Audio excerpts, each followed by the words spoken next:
Hello friends, welcome to our lecture series on financial management. Myself Aditya P. Tripathi. I am once again here with you to continue our discussion on the topic of inventory management. This is going to be part 11, or I would say it is the last part of our inventory management discussion. This is going to be the last lecture on this topic of inventory management process. In previous lecture of mine, I told you about the periodic system, the perpetual system of inventory and different methods of controlling inventory. In today's lecture of mine, I'll extend the discussion on inventory controlling techniques, and I'll also discuss with you different terms which are being used into the inventory management process, like reordering level, danger level, safety level, maximum level, minimum level. So many terms which we are using into the inventory management process that I'll try to explain you with some numerical examples so that you can have a better understanding of the entire topic of inventory management. So in previous lecture of mine, I told you about the JIT, that just in time is there, but before that we discussed about the ABC system of controlling inventory and Kanban. Kanban was basically acting as a production card which is indicating or instructing your the employee that what to be manufactured, whether the next process is in need of some product or not. So according to the requirement, you are doing the manufacturing. So Kanban was actually trying to make your entire production process more rational and more realistic, or you can say it is giving you the updated information. So Kanban was basically acting as a production card. Basically it is known as a production card. So it's a card which is giving you the complete information about the entire production process. So from one process to next process, what is the requirement, that everything is being explained by or instructed by that particular card. But remember, Kanban alone cannot help us much. It is going to be clubbed with another technique called just in time, which is also known as JIT. Most of the business enterprises in India, they are nowadays following this very you can say fine-tuned, or you can say refined kind of technique for controlling their inventory. And just in time is one of the technique which is being resorted by most of the business houses. So let's talk about the just in time first. What is just in time? The name itself is indicating that you have to honor the time, you have to stay in sync with the time. So what is just in time method? In just in time method, basically we say that it is a purchasing and inventory control method in which materials are obtained just in time for production. So while obtaining the material, we have to honor the time. As and when it requires, then only we are going for obtaining this particular material. So we have to obtain the material just in time for production to provide finished goods just in time for sale. So there are two aspects to it. One is when to obtain material, and second is when to provide finished goods. So we have to obtain material just in time for production, and we have to provide finished goods just in time for sale. So whenever it is required, then only you are going to provide for selling the goods, and you are obtaining the material from your store when your factory actually in need of, is in need of manufacturing that. So we have to understand that what are the different aspects of JIT or just in time. There are two aspects of just in time technique. One is known as just in time production, and second is just in time purchasing. So one is related with the production process, the other is related with the purchasing process. JIT in terms of production, if I have to explain, I would say that it means producing only what is needed, when it is needed, and in what quantity it is needed.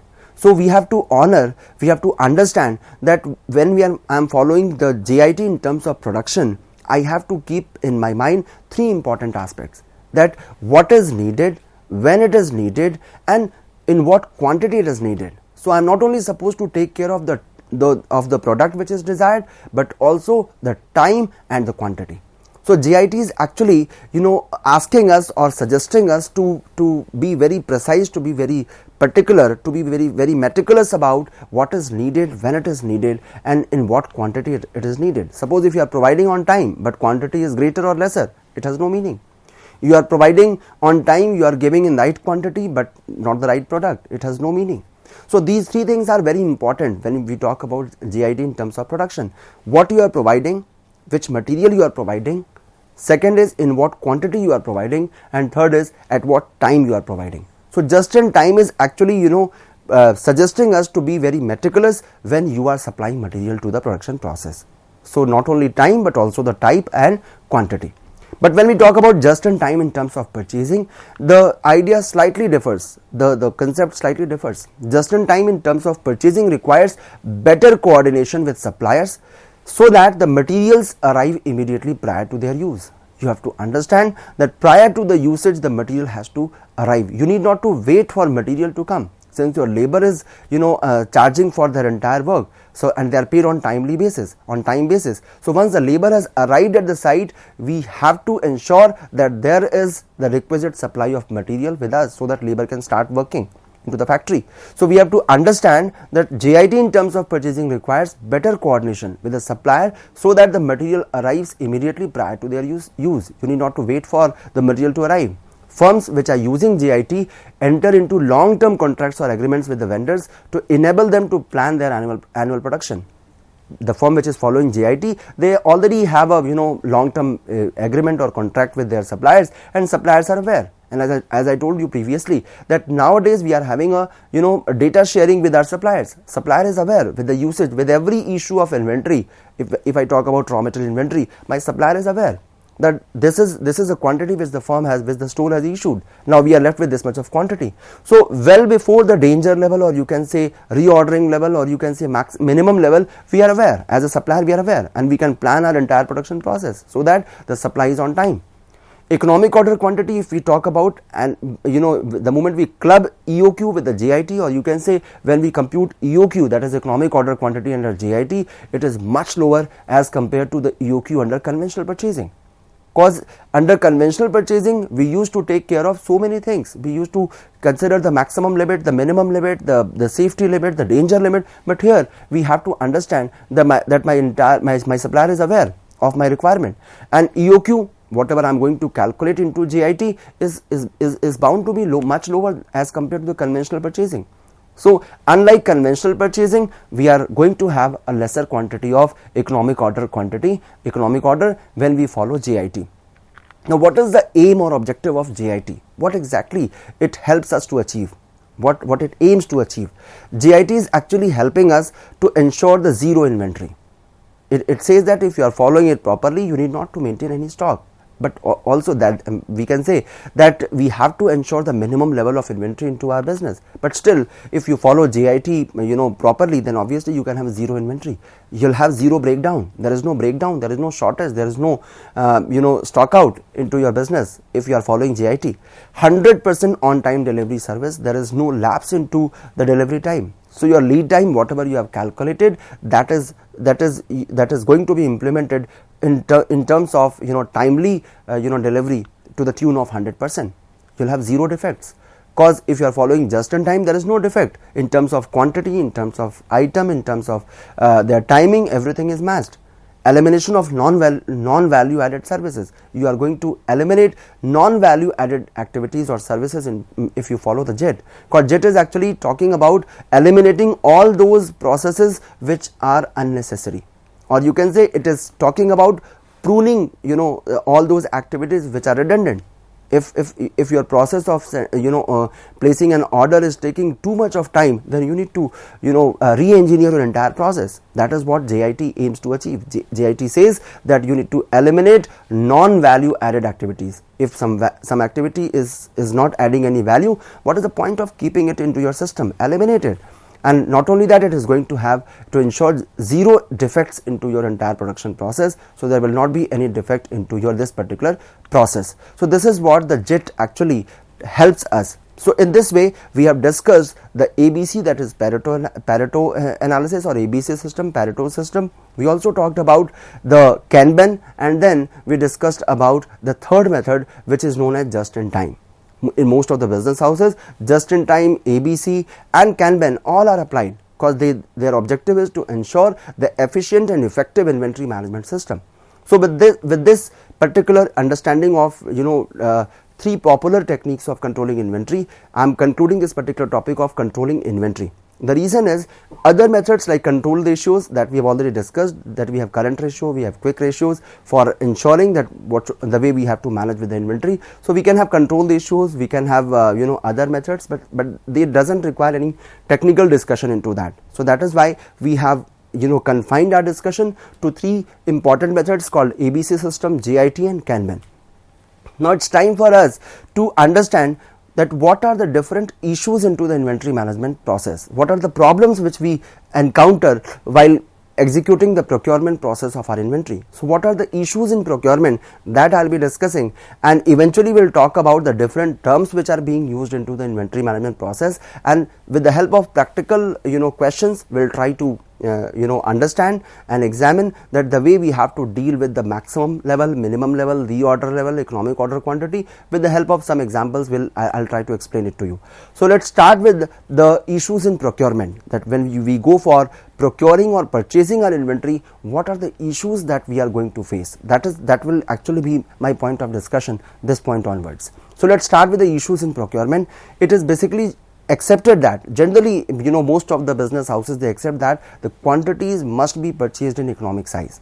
They believe that we need to buy in a size which is economical. That is why we started our discussion with the economic order quantity when it comes to inventory management process. So in the inventory management process, the moment somebody says that we are talking about inventory management process, the basic focus or the idea goes to EOQ. We feel that economic order quantity is something which is very relevant and important for us. Obviously, I am not denying to the importance and relevance of economic order quantity. That is very relevant and important. But we have to understand that if you are going to find out the economic order quantity or the order quantity which is economical, we have to understand that what is the reason behind maintaining this economic order quantity. I told you that there are two basic reasons. The first is the ordering cost, the second is the carrying cost. We have to ensure that these two costs, we cannot avoid these costs. These costs are present into our process, but we have to understand that in the presence of these two costs, we have to somehow minimize these two costs. So if ordering cost is there, I have to bear with that. I cannot say no to that ordering cost, but I can minimize that cost. I'm having carrying cost. I cannot say that I'll not carry the inventory with myself, and I'll not pay a single rupee on account of managing or carrying the inventory. I cannot say like that. I can't afford to say like that. The reason is, if I'm saying that, I'm not maintaining any inventory with me. So what if there is some delay into the delivery of my material? So I have to ensure that I cannot say no to this cost of carrying and ordering. I have to bear with these two costs, but somehow within the reasonable limits I can minimize that. And that is my motive into the entire inventory management process. So I'm going to minimize these two costs. So that is why whenever we talk about the inventory management system, we talk about economic order quantity, and the moment we talk about an economic order quantity, the discussion on carrying cost and ordering cost comes, because in this, with the help of EOQ, we are trying to find out a point where these two costs are at their minimum.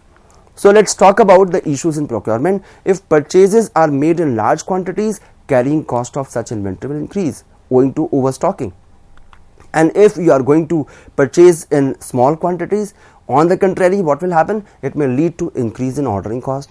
So if you are going this way, which means if you are going to increase, if you are going to buy in large quantities, your carrying cost is going to increase. If you are going to buy in small quantity, what is happening? Your ordering cost is going to increase. So somehow you have to find a fine line between these two. You have to find a point where these two costs are at their minimum, and for that only we are computing economic order quantity. Now we have to discuss different terms in inventory management. Different terms which we come across as economic order quantity, maximum level, determination of safety level or minimum level. Remember, minimum level is also known as safety level, because that level of inventory is going to safeguard us from any untoward incident, for any kind of crisis into the entire production process. Danger level, then obviously danger level is supposed to be slightly below than safety or minimum level. The moment you go below the safety level, the level which comes to us is the danger level. Then we have a term called average stock level.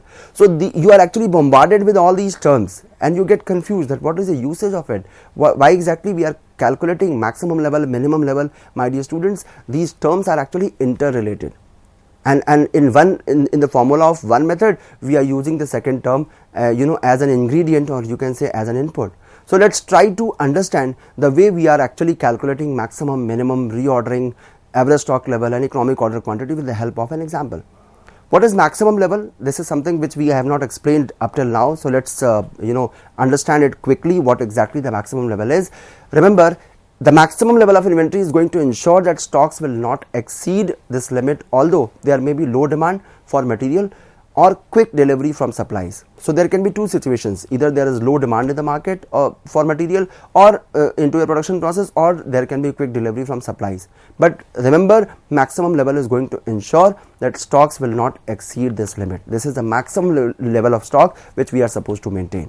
And if I talk about giving a formula for this, maximum level is equal to reorder level plus economic order quantity minus minimum consumption into minimum reorder period. So what we do, we take reorder level, we take economic order quantity, we aggregate them, and then we deduct the multiplied value of minimum consumption and minimum reorder period. So we take minimum consumption and minimum reorder period, we multiply them, and the value is deducted from reorder level and EOQ, and the resultant value which comes to us is our maximum level. The second new term which comes to us is danger level. Generally, the danger level of stock is indicated below the safety or minimum stock level. As I told you, the moment you go below the level of safety, the danger comes. So you cannot go below that safety level. The moment your inventory goes below the level of safety or minimum level, we can say that your inventory is at danger level. Anytime your production can be stopped. So at times, depending upon the practices of firms and prevailing circumstances, the danger level is determined between the reorder level and minimum level. This is what we decide. So let us discuss them numerically with a small practical question. From the following details of LK Limited, you have to calculate reordering level, minimum level, maximum level and danger level. So this question is here with us. We have to calculate the reordering level, minimum level, maximum level and danger level.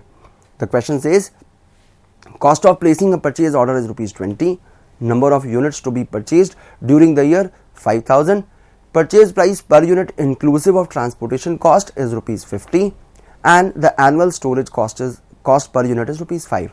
So question is telling you about the cost of ordering, number of units to be purchased during the year, and it is telling us about the purchase price along with the transportation cost, and then the annual carrying cost, or you can say storage cost per unit per annum is rupees 5. Now we'll have to, and for the details of lead time, they are telling you that the average lead time is 10 days, maximum is 15 days, minimum is 6 days, and for emergency purchase it is 4 days. So this is the lead time. So when you are willing to get the delivery of inventory, on an average 10 days the supplier is taking, maximum time which supplier is going to take is 15 days, the minimum time in which supplier will supply is 6 days, but if you demand into the emergency that there is some urgent demand, your supplier is going to take 4 days. So this is the detail about the lead time as per the question. The question says rate of consumption is maximum 20 units, average 15 units per day. My dear students, mind here, question is not giving me the minimum rate of consumption, it is giving me maximum and average. So with the help of maximum and average, we can calculate minimum rate of consumption, because that will be needing for computing the value of the particular value of danger level. So that we'll see how to calculate. So let us solve. Let's start with the first requirement of the question, reordering level. For reordering level, I told you the formula. Reordering level is equal to maximum usage per day into maximum reorder period. Now you need to recall this formula. This formula you'll have to remember. What is the rationale behind having this kind of formula for reordering level is that we are taking maximum usage per day, that in a day what is the maximum use of inventory by me, and second is maximum reorder period, that to the max how much time my supplier will take, to the max what time will I take for the reordering. So 20 units is the maximum usage per day as per the question, and 15 days is the maximum reorder period, and that is given in the question. So 20 units per day into 15 days, when we multiply, we get a value of 300 units, and this value is actually indicating me that this is my reordering level. So 300 units are my reordering level. If my stock is at this level, I need to place the order. I need to go for ordering again. So this is going to be my reordering level. In this way, we have computed the first value as per the requirement of the question. For the maximum level, we will be needing EOQ. So before calculating the maximum level, let's calculate the EOQ. For EOQ, we know the formula, under root 2 AO divided by C, where the A stands for annual production, O stands for ordering cost, and C stands for carrying cost. Total units which we are going to use is 5,000, ordering cost is 20, and 2 is, we know, numeric 2, and 5 is your carrying cost. When we calculate, the economic order quantity comes, that is 200 units. So once we have calculated economic order quantity, then we will calculate average rate of consumption. Remember, my dear students, in this question average rate of consumption is not given. For average rate of consumption, the formula is minimum rate of consumption plus maximum rate of consumption divided by 2. That is the formula. Because we take minimum, maximum, we calculate average of it, because the method says, the term says we have to calculate average rate of consumption. So 15 units per day. So I told you at the very outset when we were discussing the question that average rate of consumption is given 15 units per day. But minimum rate is not given. We are assuming that let's have this minimum rate of consumption as A, and maximum rate of consumption is given 20 units per day. So what we'll have to do, 15 units per day is equal to A plus 20 units per day divided by 2. So out of these three values, we are having two values, so third can easily be derived from this. So 15 units, when we go for cross multiplication, 15 units into 2, it becomes 30 units is equal to A plus 20 units per day. So what is the value of A? 30 minus 20, that is 10 units per day. So we have calculated the value of average rate of consumption. We have computed with the help of average unit of consumption, we have calculated the minimum consumption, that what is my minimum rate of consumption, and the minimum rate of consumption is 10 units per day. Since we have calculated EOQ and minimum level, we can very easily calculate maximum level. For the maximum level, the formula is reorder level plus EOQ minus minimum consumption into minimum reorder period. We have calculated reorder level 300 units plus EOQ 200 units into minimum consumption 10 units per day into minimum reorder period. The minimum lead time was 6 days, so we'll be multiplying 10 units into the 6 days. We'll get 500 units with the help of reorder level and EOQ. When we combine them, it becomes 500 units, and 60 units for this value of minimum consumption into minimum reorder period. So we are taking reorder level and EOQ, we are clubbing them and deducting minimum consumption in relation to lead time, that comes to be 60 units, and in this way we get the maximum level of 440 units. Now when it comes to minimum level is equal to reordering level minus average rate of consumption into average reorder period. This is the way we calculate minimum level. So my dear students, the formula for minimum level is reordering level minus average rate of consumption into average reorder period.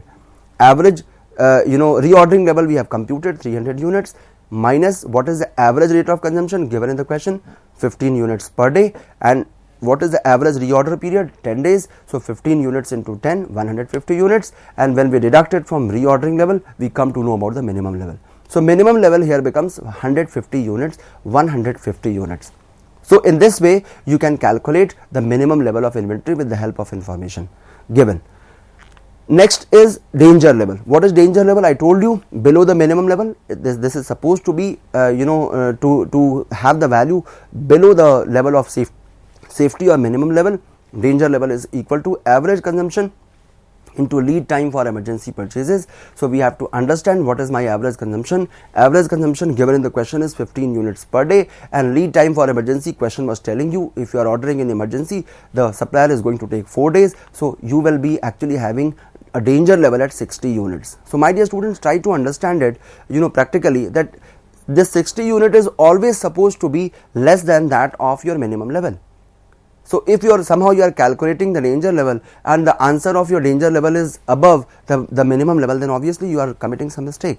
So you need to be very alert that while computing the minimum level, you have to understand that danger level is going to be below that, and danger level computation is quite easy. You have to understand that what is my average consumption on daily basis, that is known to us, that we can calculate, and multiply it with the time which your supplier is going to take for supplying on emergency basis.